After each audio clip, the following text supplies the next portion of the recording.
अस्सलाम वालेकुम नाज़रीन इकराम। हर शख्स की अपनी एक पसंद होती है और अपनी पसंद के लोग होते हैं। मुख्तलिफ़ फेस्टिवल्स आते हैं, मुख्तलिफ़ मौक़े आते हैं, तो कुछ लोगों की पसंदीदा शख्सियात वो अदाकार होते हैं, वो उनके पास जाके उनका लाइफ़स्टाइल जानने की कोशिश करते हैं। लेकिन जिनको कुरान से मोहब्बत होती है, उनको अहले कुरान से भी मोहब्बत होती है, वो आइम्माए काबा के पास जाके, अहले कुरान के पास जाके उनके मामूलात जानने की कोशिश करते हैं।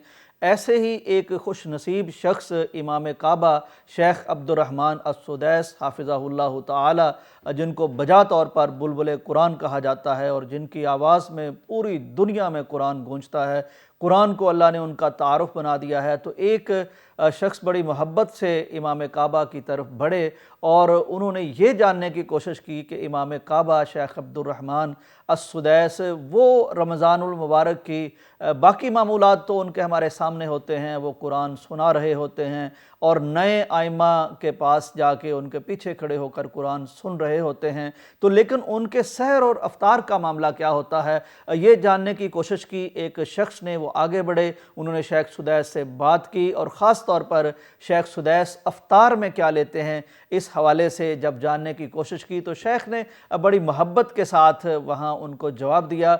उन्होंने बताया कि अफ्तार के वक्त मैं कुछ ना कुछ थोड़ा बहुत खाना भी ले लेता हूँ, कुछ समोसे भी ले लेता हूँ। ताहम उन्होंने वजाहत की कि मैं जो समोसा लेता हूँ वो समोसा ना तो मैदे वाला होता है ना घी वाला होता है, बल्कि वो एयर फ्रायर के साथ जो समोसा बनता है जिसमें आयल वगैरह नहीं होते, वो भी थोड़ा सा समोसा मैं ले लेता हूँ। लेकिन ख़ास तौर पर शेख सुदैस ने अपनी जिस पसंद का इजहार फरमाया कि अफ्तार के वक्त वो सूप के बारे में उन्होंने बताया, यानी सूप और शोरबा और यखनी, ये चीज़ें जो हैं उन्होंने बताया कि ये मुझे बहुत पसंद आती हैं। ख़ास तौर पर अगर ज़ैतून का तेल भी इनमें मिलाया गया हो और थोड़ी सी मिर्च भी मिलाई गई हो, क्या बात है। ज़ैतून बड़ा मुबारक एक फल है जिसका तज़किरा कुरान मजीद में भी है।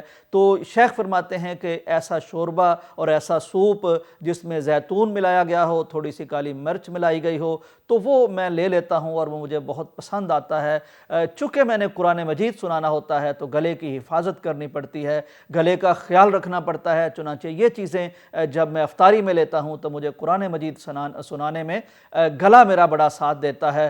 नाज़रीन, ये यानी वही जगह है, वही मुकाम है, ये हरमैन का मुकाम है जहाँ से हमें नबी कायनात की अफ्तारी के बारे में भी चीज़ें मिलती हैं और पूरी दुनिया यानी ये जानना भी चाहती है और फिर जान भी लेती है, फिर उस पर अमल भी करती है कि इसी सरज़मीन, इसी काबे से हमारे प्यारे पैगम्बर ने हमें जो तालीमात दी हैं, तो आपके शब रोज़, आपके मामूलात रमज़ान और ख़ास तौर पर आपका इफ्तार कैसा होता था। तो अहादीस मुबारका में नबी कायनात सल्लल्लाहु अलैहि वसल्लम के इफ्तार के बारे में भी रिवायात मौजूद हैं। आप पसंद फरमाया करते थे कि रुतब खजूर यानी तर खजूर, ताज़ा खजूर अगर मुयस्सर आ सकती तो रसूल मुकर्रम सल्लल्लाहु अलैहि वसल्लम अफ्तारी उस खजूर के साथ फरमाया करते। अगर ताज़ा खजूर आपको मुयस्सर ना आती तो फिर खुश्क खजूर जो हमारे यहाँ भी मुयस्सर होती है या जिसे छुहारा भी कहा जाता है, खुश्क के भी कई दर्जे होते हैं, तो उससे आप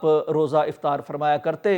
अगर ये खजूरें भी मुयस्सर ना होती तो फिर प्यारे पैगम्बर सल्लल्लाहु अलैहि वसल्लम पानी से रोज़ा इफ्तार फरमा लिया करते थे। हमारे यहाँ एक बड़ी मशहूर बात कर दी गई है कि नमक से भी रोज़ा इफ्तार करना चाहिए अगर खजूर ना हो, तो अहादीस मुबारका में, सीरत रसूल में ऐसी कोई बात हमें नहीं मिलती। तो बहरहाल ये रसूल मुकर्रम सल्लल्लाहु अलैहि वसल्लम के मामूलात मुबारक का मोजज़ा और करिश्मा है कि आपने अगर खजूर से इफ्तार करना पसंद फरमाया है, तो आज कोई मशरक़ में रहता हो या मगरब में, कोई यूरोप में बसता हो या ऑस्ट्रेलिया और एशिया में, आज उसके दस्तरखान पर इफ्तार में खजूर ज़रूर मौजूद होती है। अल्लाह ताला हमारे रोज़े कबूल फरमाए और अल्लाह ताला हमें इन रोज़ों के बदले में जन्नत अता फरमा दे।